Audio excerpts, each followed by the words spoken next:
Dari umat untuk umat, bersama kita kuat menyamai harapan, meraih asa. Yayasan Al-Maunah, cahaya cinta.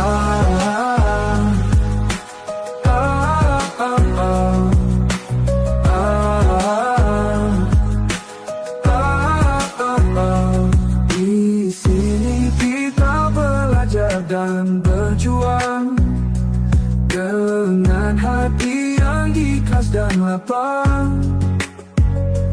Bersama kita meniti jalan menuju masa depan gemilang. Dari umat untuk umat, bersama kita kuat menyamai harapan, meraih asa. Yayasan Al-Maunah.